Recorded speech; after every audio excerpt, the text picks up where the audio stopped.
So, we are giving away, thanks to Star Wars Battlefront, one of the special edition Vader Battlefront PS4s.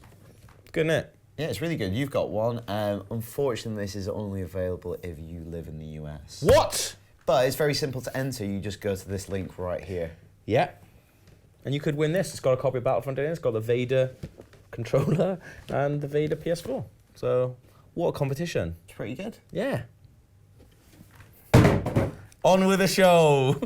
So this week, Star Wars Battlefront is out, finally. But to be honest, I think Hoth is not one of the best. I don't think Walker Assault is one of the best modes in Battlefront. You put down on that. Well, it's because I'm shit at it. That's not the game's fault. Well, it is. But it reminded me, there are some awesome modes in Battlefront, but it reminded me of some of my favourite Hoth levels in other Star Wars video games. Like, for example, Star Wars The Empire Strikes Back on the Game Boy. This is one of the first Game Boy games I ever had. It's funny because there's like little platforming bits where you're riding a Tauntaun. And the thing that I love about it most, and I always remember, is obviously in The Empire Strikes Back, they go out after a probe. Like that's an actual thing in the film. In this, there's a probe, but they're just like, make it the enemy. So it's like a boss. The probe is a boss and it's giant, like it's bigger than a Tauntaun. It's basically like, how is that a thing? Probes are tiny. But in the level, in the game, they're just like, just make it massive. Make it a massive probe. Cannon. Boom. Next one. What else is good?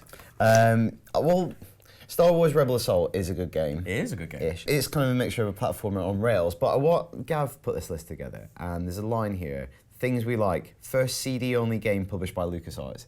Is that the best thing that you could say about this game? Is the first CD-only game published by LucasArts? Well, it's a very important release by LucasArts, wasn't it? Because it's the first CD-only. No, it's good. What a lovely bit of trivia. It's a good bit of trivia. Pub quiz. I mean, it depends on what pub quiz you're going to be honest. If you go to a pub quiz where that's a question, probably leave. But I like it because it's a really good depiction of Hoth. It's kind of like one of the more realistic ones for that time, like 1993, I think. And that's why I liked it. Because if you think you're going from Empire Strikes Back on the Game Boy, where it's basically blue, to that's blowing my mind, Daniel. I can't even think how the preceding good it is. concept was just blue.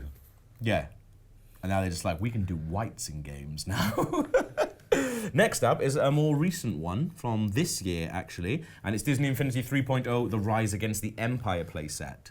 Oh, what I like about love this, I like the fact that in this, you know, according to the logic of Disney Infinity, these are toys. And the AT-ATs actually have batteries inside them. That's how you take them down. Cause we played this at E3, right? Yeah. And it's quite like repetitive. A lot of the Hoth, because you know, when you do a Hoth level, you want to do the iconic Hoth stuff. So you know, you do the speeders and you take it down. You lasso the legs. Yeah.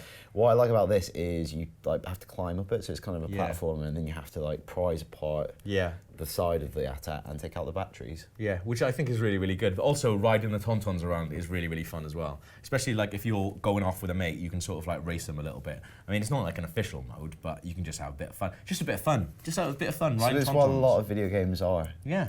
Next up. Yes? It is Shadow of the Empire on the N64 back from 1996. Why do you like this one so much? Because I think it was one of the only games that I got on my N64.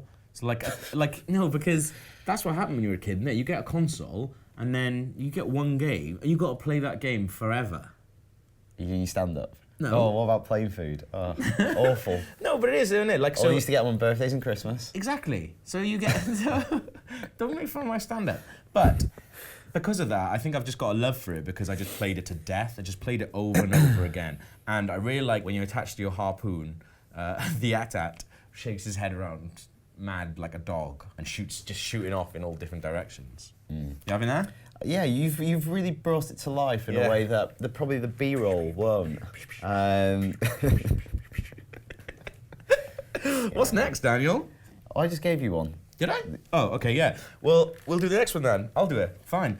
And that's Rogue Squadron 2 Rogue Leader on the GameCube back in 2002. I think this is the one that people remember with particular fondness. Yes. Why is that? People love Rogue Squadron game on GameCube, that's why.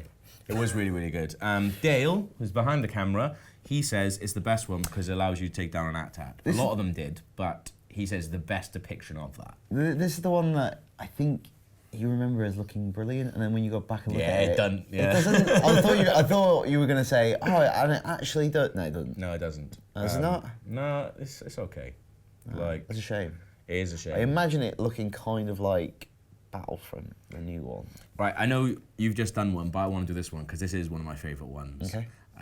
And it's Star Wars: The Force Unleashed, and there was like some Hoth DLC, which I played because I bought like. I was thinking, I don't remember Hoth in this. Right. So basically, there was like a collector, like a Game of the Year edition, which had it in, and I think I picked that up for about £4, and played it all the way through. And it's really, really good. And I'll tell you why, Daniel, that it's really, really good, is because you basically have to infiltrate the Echo base, and there's a captain called Captain Keener, and he starts talking to you as like Vader's apprentice. He starts talking to you like, oh, I've heard that you and your boss don't like people failing, and he's really nervous. He's actually talking like that. He's like, never say that to a boss. And then so you're running around the ice caverns, and the AT-ATs overhead, they've basically dispatched the AT-ATs, and because of that, all the ice caverns like keep like blowing up, or like ice keeps falling, and you have to like break through ice and things like that. And he comes over thing going, oh, I'm really sorry, I think the AT-ATs are causing the ice caverns to be a bit unstable, and he force chokes him and says, you failed me for the last time, Captain Keener. I think you focus on a really horrible thing to like. So yeah, but it's good. It's funny. Nice. Like, it's funny. Because actually, when you watch it, it's actually really funny. Like it's almost played for like laughs, but then a man loses his life. Yeah, just like everybody's life. But I think the last one is the best one. You really think this is the best one? This is excellent. So Star Wars Battle Pod. Yeah. And we played this down. We should played it. We showed it on the show. Yeah. We went down to the South Bank, and the level on this. I think this is the hardest one. This is the one we really struggled with. It was, even though it's not meant to be the most difficult one. No. Like Vader's Revenge is supposed to be the most difficult one. Yeah. This really difficult bit where you had to hit this very small target on Yeah. an AT-AT. I can remember us not doing it. Maybe Alex did it. Yeah, because I think like the big thing is obviously the harpoon round, and that's the bit you all really, really want to do. It was solid in this, and the thing that makes it even harder as well is like obviously it's if you don't know what a battle pod is, it's basically meant to be kind of like Star Wars Arcade, but it's like an all-encompassing experience. So you're in a pod, and you've got like so the screen is basically wraparound, and it's also got like fans and things like that. So when you actually come out of the base and go out, like cold air gets blown at you, so you're flying. You actually really feel like, even though you'd be inside the spaceships, you probably wouldn't hear it, you probably wouldn't feel it. But still, that doesn't matter because it makes you really feel like you're on Hoth. Yeah, imagine like you'd probably have to do that thing where you have to put the heaters on the window on the inside. You can like see your breath. You're like, shh, it's not on there. But also, this is the only one where I generally felt like the AT-ATs were like impressively massive. Yeah. Like, and I think New Battlefront does New that Battlefront really well. does that, yeah. It gives you that sense of scale, and also Yeah. I like that. It's like the kind of, even though it's kind of on rails, you get the sense that stuff above you, stuff below you. Yeah. You get a real 3D sense of combat. oh, definitely, yeah. But those are our favourite Hoth levels. What's your favourite Hoth level? Let us know, rebelbase@ign.com.